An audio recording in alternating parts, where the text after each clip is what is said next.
By the way, I think this trailer finally answers the question of what the show is going to do now that it has come to the end of A Feast for Crows and Dance with Dragons. The answer? Go back and do those books again. So the trailer starts out at Castle Black with Alistair Thorne's men trying to get into Davos and Jon's body. Now if you're a book fan, you know that the pink letter arrived at Castle Black alerting everyone to Stannis' fake defeat. And the letter demanded Ramsay's bride back to boot. And all of this led to Jon's assassination. So it seems that something similar is happening here. Stannis has been defeated, although I think he's still alive and with another army. Ramsay's bride Sansa has run off, and Jon has been taken down. It seems pretty darn likely that a pink letter has arrived in the show, and I would guess now the mutineers want Jon's head to send to Ramsay to prove their loyalty. And here we have Davos trying to defend the body. Now I think it's very likely that Jon's soul is in Ghost's body, and we shall see what ends up reanimating Jon's body. One big theme of both the show and the book is the separation of body and soul. We know that soulless bodies can be animated like wights, and we know that souls can be separated from a body and sent into other beings. Interestingly, twice before, the dead have led armies into battle. Renly's ghost led Tyrell forces at the Battle of the Blackwater, and Cleos' corpse led forces at Astapor. So the question remains, who will be leading the northern forces? Jon's soul or Jon's body? So next we have a scene of Tormund looking like a Brooklyn hipster, and then we head over to Meereen where it looks like Tyrion is talking to the Great Masters. It seems that Tyrion is going to take over the Barristan book plot. If so, Tyrion is going to be tricked into starting a war with the neighboring Yunkai based on bad reports and bad counsel. In the book, the bulk of this bad counsel came from a character called the Shave Pate, who doesn't appear in the show. We shall see if Tyrion heads down the same path, and who leads him there. Possibly the new Red Woman? Next we get a shot of Jaime threatening the High Sparrow. Of course, in the book, Jaime abandons Cersei in her time of need. It's difficult to determine what's going to happen with the Sparrows and their control over King's Landing. And then we get a shot of Melisandre, which transitions to some red flames. Now these are not Melisandre's hands, she doesn't wear any rings. This brazier seems to belong to the crones of Vaesdoth Rock. So what they see in flames seems to be of some importance. Speaking of that city, we get some scenes of Drogon flying over it, and then some shots of Bran being hooked into the weirwood net. And again we get the scene of Arya being beaten up by the waif. Now we know from a later scene that this training is not so subtle like the kindly man in the book, but overt, blind training. Now you may wonder, with the blast shield down, how is Arya supposed to fight? Well, in the book she skin changes into a cat and observes herself. Next we get Dany stripped by the crones of Vaesdoth Rock.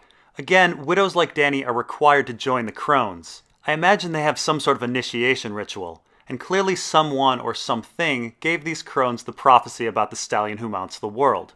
This prophecy is likely why Drogo married her, and I imagine Dany's plotline will be about finding out the source of that prophecy.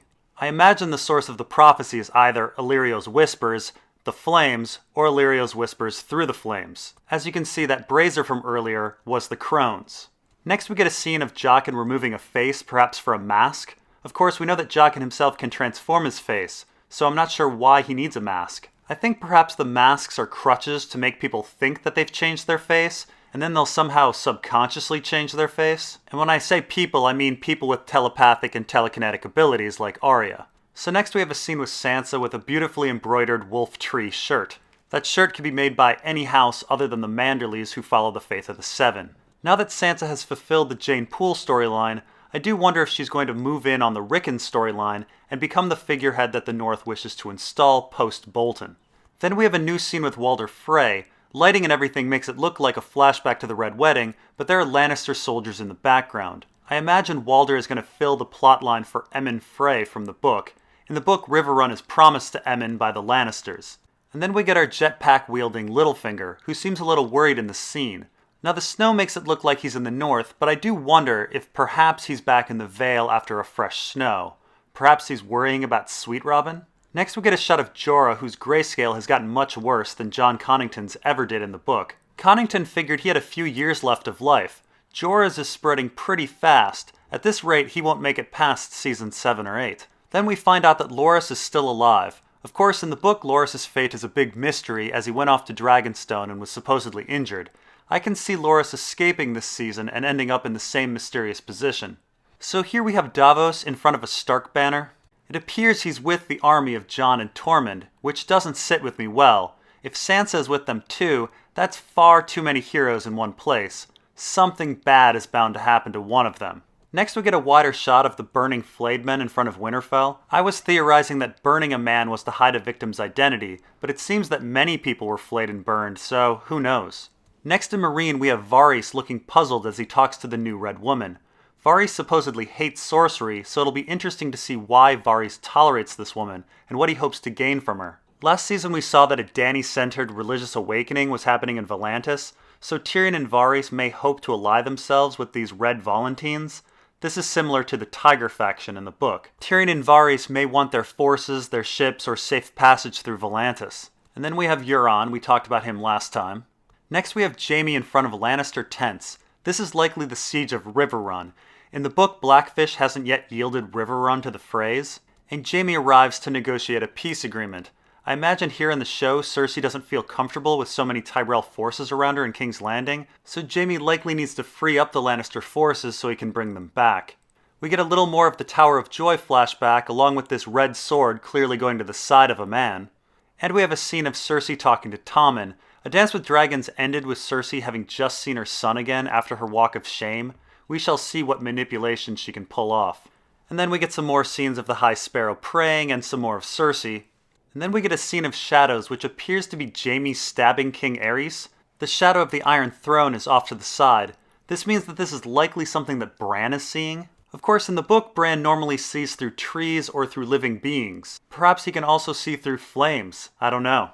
Then we get another shot of Sir Robert Strong, and then a shot of Yara and a crew heading over a hill. They've cut the scene before we can get a full view of how many people are with her, but it seems like this is Yara heading to the Kingsmoot. And I do wonder if that's Christopher Botley in the background. Next we get a closer look at Jaime with Tyrell forces. Keep in mind that the Tyrells and the Lannisters share an enemy with the Sparrows. If Cersei is found guilty, Tommen ceases being king, and Margaery ceases being queen. However, the reverse situation isn't so bad for the Lannisters. If Margaery is found guilty, Tommen is fine. Next we get a good shot with what now seems to be the standard 4 White Walkers. They are clearly meant to invoke the 4 Horsemen of the Apocalypse. Now perhaps there are a few more White Walkers out there, but it seems rather clear that the White Walkers are limited in numbers. And low numbers implies a small gene pool and inbreeding. If they are inbred, this may be why they are having trouble reproducing and need to steal babies. Next we have Davos over on Bear Island with the Bannisters of House Mormont behind him. It seems Davos will be taking on a bit of his dance plotline and recruiting Northern Lords. And then we get this shot of a dude on a horse burning a dude not on a horse. Hard to tell what's going on here. Burning may imply that the horseless man is a white, but why would a white have luggage? And who goes around spinning flaming liquid? It's a big mystery. I perhaps thought Ramsay maybe needed a body double for Stannis, but he had plenty of corpses to choose from. Perhaps this is a Night's Watchman taking out a wildling who he thinks might be a white? Next we have the White Walkers heading through fire. I think this is likely the Night's Watch trying to defend itself against the White Walkers. Fire works on whites, but it seems that on White Walkers, the goggles do nothing. Now before we guessed that these ships were Eurons, but they also could be Sam's as he's heading to Old Town. Here he looks upset about something. Perhaps it's about heading to Old Town to be a maester, something his father forbade. Next we have Yara making out with a girl. Before I thought this might be the Dusky Woman, and others thought this might be partying at the Shield Islands. However, the woman's tattoo implies that she's a whore from Essos, and there seem to be a lot of them in the scene. I would guess that Yara and company are simply living it up in Lys or Volantis. And then we have the Three-Eyed Raven's residual self-image at the Tower of Joy. And then we have Tormund, and in the background, down in the corner, we have the flag of House Hornwood. This means that various Northern Lords are joining the cause. It's not just Wildlings versus Boltons. Davos has been successful in recruiting some houses. In the book, Stannis does a bit of recruiting off screen. He has the Mountain Clans and at least one Mormont. In a letter, he claims that he has the Mormonts, the Glovers, the Serwins, the Hornwoods, and the Tallhearts. But we actually never see any of them except for the Mountain Clans and the Mormont, so it's hard to say if Stannis is lying. Here in the show, the Northern forces have some bona fide allies. Next we have Arya doing some blind training. I wonder if there's a cat nearby. And then we have some armies and the Sons of the Harpy. And then we have Theon crying in front of someone. I don't think it's Yara, as the person is taller. If anyone, it seems to be the character that's standing behind Yara, the one I called Christopher Botley before. He seems to have the same hair and coat. It would be interesting if Theon were at the Kingsmoot or abdicated. His absence at the Kingsmoot is such an important part of the book. Next we have Brienne all the way back down south, probably at Riverrun with that Tully banner. I have no clue why she's there. Perhaps she now feels she needs to serve House Tully? The best explanation I can come up with is that she was just looking for Jaime. Next we have a scene of what looks to be Sir Robert Strong killing some sparrows. If you were worried about his actual fighting ability, it seems he was a killing machine after all. And then we have Tyrion talking about how dragons don't do well in captivity. What he's likely talking about is their ability to grow, which turns out to be a myth. And then we have a scene of the Northern Army. To the left we have the Hornwood banner, and to the right we have the Mormont one. I also see a blue banner of some sort, which could only match a mountain clan, but then again, with the blue pop filter, everything looks blue. And then we have Pod getting attacked outside Riverrun. This might be just someone like Bronn pulling a joke, but it also might be the Brotherhood without banners kidnapping Pod. In the book, the Brotherhood has heavily infiltrated the Lannister camp and Riverrun itself, and Brienne and Pod do end up in their possession in the book.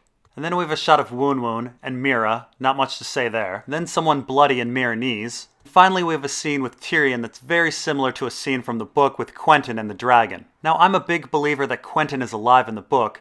That said, I don't know if Tyrion will survive Dragonfire. Tyrion might just jump out of the way and then the dragon